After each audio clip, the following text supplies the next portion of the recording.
আমি 35% থকা সত্ত্বেও আমাক ইমান অৱহেলা, ইমান তুচ্ছ তাচ্ছিল্য, লাঞ্ছিত বঞ্চিত কৰি ৰাখিছে কিয় জানেনে? তাৰ এটাই কাৰণ হৈছে আমি গোটত বিভক্ত থাকোঁ, ভাগত বিভক্ত থাকোঁ। এইটো গোট সেইটো গোট, য'তে যাব আপুনি তাতে দুটা গোট তিনিটা গোট পাব। দুটা ভাগত তিনিটা ভাগত বিভক্ত হৈ আছে বা হৈ আছো আপুনি পাব। মূল সমস্যাটো তাতেই। ইয়াত অমুকক তমুকক দোষাৰোপ কৰি লাভ নাই। প্ৰথমে নিজকে শুধৰাই লোৱা।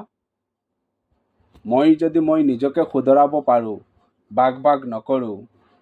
মুখ্যমন্ত্ৰীয়ে ভাগ কৰিব বিচাৰিছে বা কৰি পেলাইছে, সেয়া বেলেগ কথা। আগতে প্ৰকাশিত নাছিলে যে মিয়া, গৰিয়া, মৰিয়া, ভূমিপুত্ৰ বিভিন্ন ধৰণৰ এতিয়া মুছলমান ভাগ কৰি পেলাইছে। কিন্তু আগতে যদিও ভাগ আছিল, বিভক্ত আছিল, কিন্তু প্ৰকাশিত নাছিলে। আজিকালি দেখিছোঁ প্ৰায় ছ'চিয়েল মিডিয়া অ'পেন কৰিলে প্ৰায়বিলাকে ভিডিঅ'ত অৱশেষত কোনোবাই মিয়া বুলি পৰিচয় দিয়ে, আকৌ কোনোবাই সি মিয়া নহয় বুলি পৰিচয় দিয়ে। তাৰমানে আমি প্ৰকাশিত হ'ল নে নাই? আমাৰ আৰম্ভ হ'ল নে নাই প্ৰকাশিতভাৱে? গতিকে এতিয়াও সময় আছে। যদি ইয়াৰ পৰা ৰক্ষা পাবলৈ হয়, এতিয়াও সময় আছে একত্ৰিত হ'বৰ হ'ল। নহ'লে আজি যি তুচ্ছ তাচ্ছিল্য কৰা হৈছে, আজি যি অপমান কৰা হৈছে, আজি যি অচিনাকি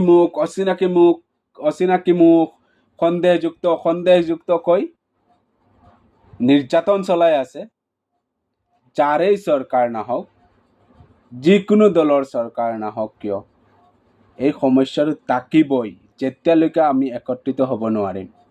আৰে ভাই, 35% কাক কয়? কেৰালাত 15%।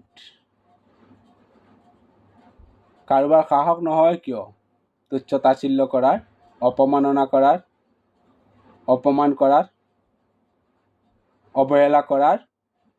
কাৰণ কেৰালাৰ মানুহৰ ওচৰত একতা আছে আৰু আমাৰ মাজত একতা নাই। আমি ভাগত বিভক্ত, গোটত বিভক্ত। আমাৰ সমস্যাটো তাতেই। আমি অমুকক তমুকক দোষাৰোপ কৰি কোনো লাভ নাই। প্ৰথমে গোটবাজি, বিভক্তবাজি, ভাগবাজি